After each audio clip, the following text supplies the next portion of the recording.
I'm telling you, people go searching for time as if it's a coin lost between the cushions. But here's what Mr. Schaff taught me all those years ago. Time isn't found, time is claimed. That's the first shift. I don't have time. Slips out so easily, but it says a lot. Every no-time moment carries a quiet truth. The hours have already been given away, traded for what was allowed to matter. Most, whether that choice was conscious or not. It's tempting to imagine the day as something outside of personal control, tick-toking away, immune to willpower. But there are two types of time clock. Time which moves along. No matter what's happening, in control time, which is shaped by deliberate choice. Clock time asks for nothing. It simply passes control. Time demands intention. It means saying these minutes, these hours belong to what I decide, not just to what comes knocking. This is where priorities show themselves often uninvited. A person doesn't need to declare what matters. Their calendar, their daily habits, the shape of their week will do all the talking. If every day feels hurried, if there's never room for what truly counts, the calendar isn't lying. It's a record of what has been allowed, tolerated, and chosen again and again. Some imagine that treating time as a scarce resource is the answer. They search for better planners, faster routines, clever tricks to squeeze out another 10 minutes. But time isn't a resource, it's a consequence. It appears or disappears in direct proportion to standards held and enforced. Low standards invite chaos. High standards create margin. It's revealing to look at how people protect their money, their property, their reputation, and yet let the most valuable possession, time, be stolen in broad daylight. A few minutes at a time, here's a question worth asking. What's the real cost of living with borrowed priorities, of spending time according to someone else's agenda? The answer is subtle at first, but grows loud over the years. There's a reason why the busiest person isn't always the most productive, and the person with the most free time often feels the least in control. Priorities are always at work, reshaping the day. With or without permission, hours disappear, not because they've been taken, but because they've been surrendered. The real transformation happens when time stops being treated as a resource and starts being recognized as a reflection, a consequence of standards set. Want to know what matters to someone? Watch where the hours flow. Want to change the future? Change what the hours serve.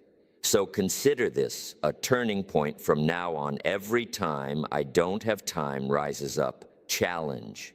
It asks, what did I choose instead? What standard shaped this day?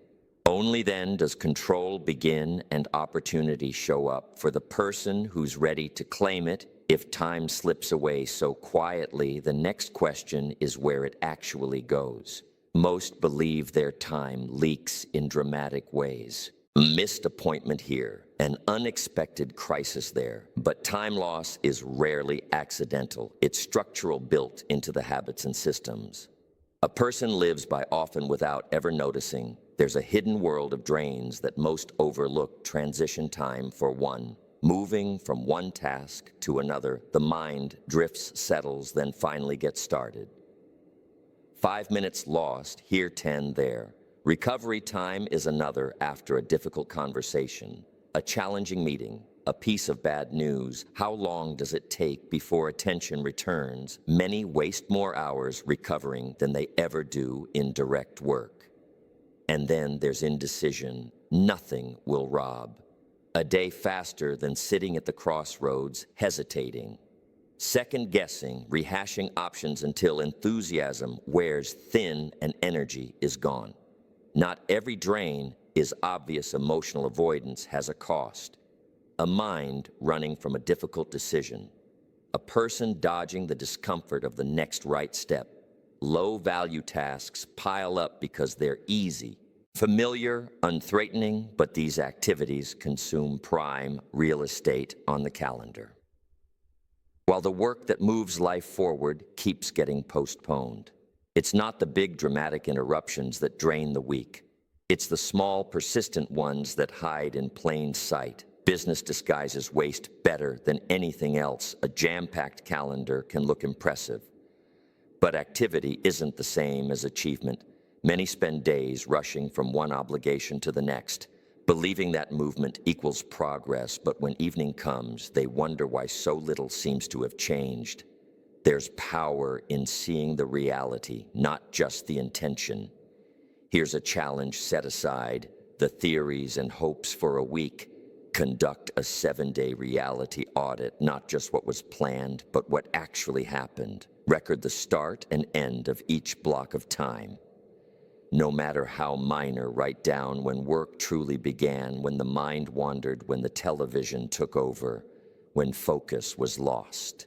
Compare it to the plan that started the week. This isn't about guilt, it's about clarity. Most will be surprised. The hours lost to transitions, the energy drained by indecision, the cycles of recovery after small setbacks, all of it adds up to days, even weeks over the course of a year. What gets measured gets managed, and what gets ignored gets repeated. The lesson is simple: time. Leaks aren't the result of being unlucky or having a bad week. They are the consequence of patterns built into the structure of each day when a person becomes aware, truly aware of where the hours go. They're no longer at the mercy of the clock. The opportunity begins not with better plans, but with an honest look at reality. It's a curious thing. So much time seems to evaporate before the real work ever begins. Most assume the minutes are lost during the doing, but look closer. The greatest loss comes before the first step inside the bottleneck of decision action. Delays not because the path is too hard, but because the mind lingers, circling the question, should I or shouldn't I, now or later, every time the same choice returns. Precious energy goes with it. There's a world of difference between repeated decisions and pre-decisions. Repeated decisions drain willpower, eating away at momentum. Pre-decisions, on the other hand, transform action into a matter of routine. It's the power of deciding once and letting that choice echo into every similar situation. Consider the difference between someone who asks themselves every single day whether to exercise and someone who's already set the standard: exercise is part of who I am not, up for daily debate. One spends energy in negotiation, the other spends it in motion. Clarity saves more time than speed ever could. Many chase efficiency, looking for ways to do things faster, to squeeze the most out of every minute. But when clarity is missing, the wheels spin with no direction. Decisions multiply, each one small but draining. But with clarity, knowing what matters, what gets the first and best hours, action flows with less resistance. Installing non-negotiables is a strategy that quietly transforms a week. These are the decisions made once written into the fabric of the day. Immune to mood or weather or other people's urgencies, a non-negotiable isn't a wish. It's a boundary. It could be as simple as no meetings before 10 in the morning, or the first 90 minutes go to deep work undisturbed. No phone calls at the dinner table. These rules don't just protect time, they multiply it by removing the need for constant deliberation. Every day a person is confronted by dozens of choices, large and small. The mind loves to postpone, to say, I'll decide later, but each delay is another crack where time seeps out. Here's where decision rules come. And create them once and let them handle the negotiation. For example, if a meeting doesn't have a clear agenda, it doesn't get attended. If an opportunity doesn't fit the year's top priorities, it gets a polite no. No matter how tempting, if a task can't be finished in under 10 minutes, schedule it for a focused block. Don't try to squeeze it in when these rules are in place. The bottleneck opens up. Time once lost to hesitation and back and forth now flows freely toward what matters most. It's not about becoming a robot locked into rigidity. It's about making fewer, better decisions. then letting those decisions buy back the hours that would otherwise slip away. The opportunity belongs to the one who makes the tough choices up front. Most time is lost before action begins, not because the work is difficult, but because the decision was never made. Some believe the solution to time trouble is squeezing more into the calendar, extending the hours, burning the midnight oil. But the truth is, time doesn't expand just because more is demanded. It flexes or collapses based on the quality of energy brought to it. A person can have an entire afternoon free and accomplish nothing, or take a single hour at peak capacity and move mountains. There's a fundamental difference between high leverage hours and low leverage hours. High leverage hours are those moments in the day when energy is sharp, creativity is alive, and the mind is focused for some. It's early morning before the world stirs for others. It's late at night when distractions fade in those pockets of clarity. What takes 3 hours in the afternoon might take only 40 minutes, and yet so many schedule their most important work when their mind is at its lowest point, saving the best energy for the least demanding tasks. Designing a day around peak capacity rather than squeezing important work into leftover scraps is a game changer. It means knowing, not guessing, when attention is highest, and building a schedule that honors it. If energy is at its best between 8 and 10 in the morning, the time gets reserved for the work that matters. Most not email, not small errands, but the deep work that shapes the future, and this approach reveals a truth. So-called free time is usually unusable, unstructured blocks. Squeezed between obligations tend to evaporate. The mind is scattered. The energy, fragmented productivity drops, frustration rises. Most people wait for big open spaces to finally start something meaningful, but those spaces rarely arrive. The real opportunity is in protecting small, powerful windows, then pouring energy into them fully and without distraction. It's easy to look at the day and see only the constraints, but the solution isn't to find more time, it's to restructure what's already there. Take a look at the calendar and ask, where is my best energy? Where do I keep giving away high leverage hours to low value activity? The goal isn't to fill every minute, it's to focus the best energy on what will matter years from now. This isn't theory, it's practical. Make a simple shift for 1 week. Identify the high leverage hours and guard them fiercely. Move the important work into those slots.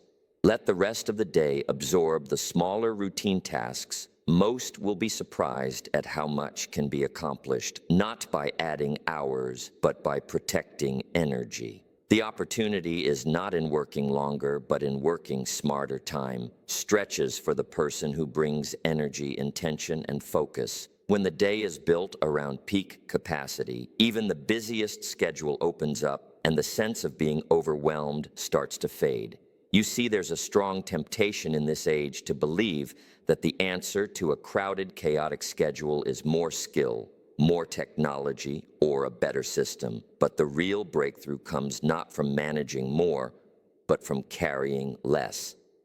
Most people don't need better time management, they need fewer commitments.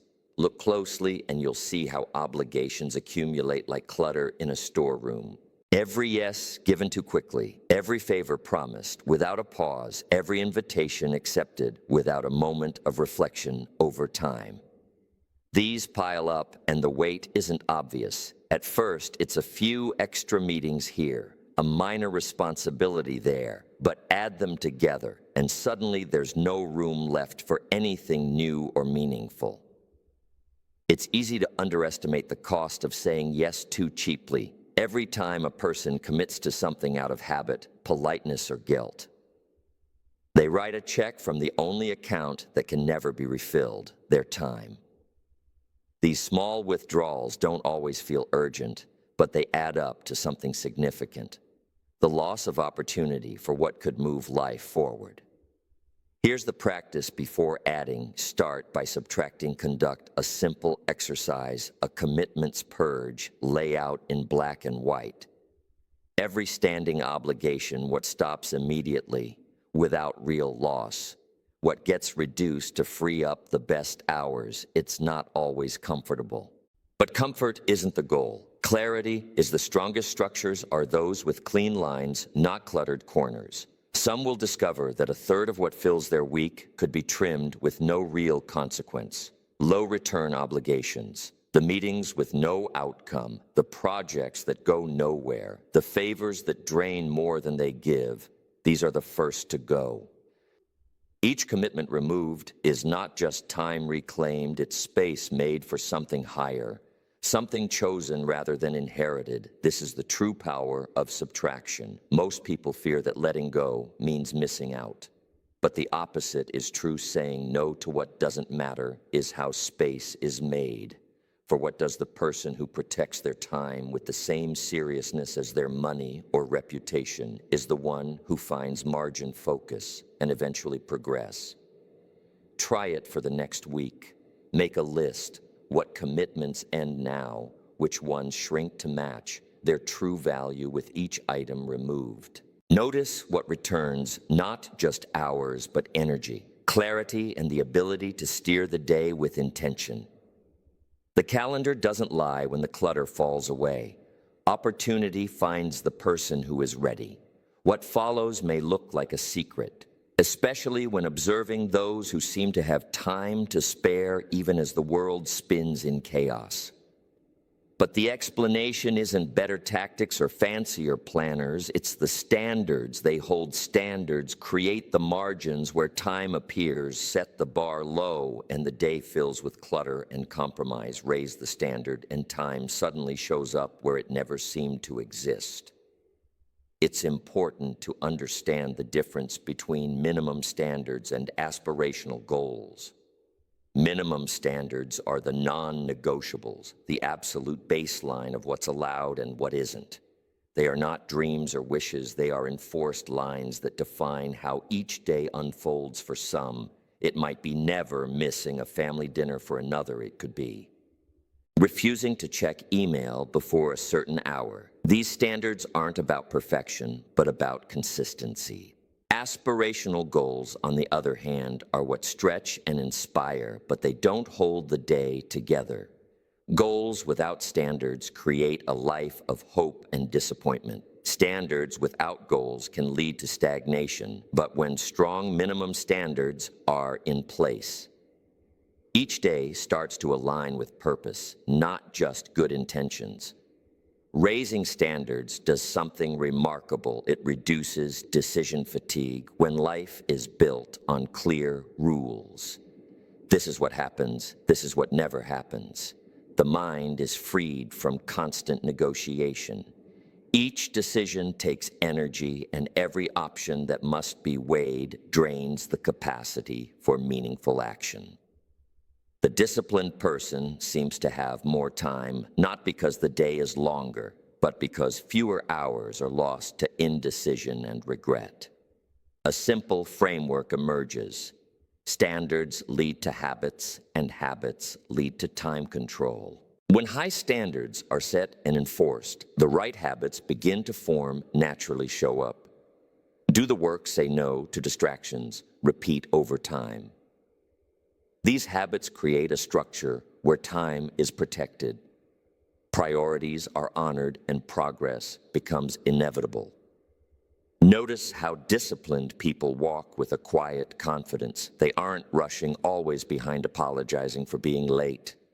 Their standards create a buffer, a margin that makes room for the unexpected when others scramble to catch up. They simply adjust because time is no longer the enemy. It has become an ally shaped and directed by the standards they refuse to compromise. Here's the invitation: review your minimum standards, not what you hope for on a good week, but what you demand every week. Make those standards visible, write them down, commit to enforcing them. Life won't change overnight, but with each passing week, the feeling of control begins to return, and as control returns, so does opportunity. Time isn't a mystery, it's a mirror. Raise the standard and watch. What appears that shift in standards naturally raises a second question. It's one thing to have good intentions, even strong standards, but another thing entirely to build a system that protects time from mood chaos or the unpredictable turns of life. Willpower alone can't hold back the tide of distractions. Systems do what memory and motivation cannot. They stand guard when enthusiasm fades.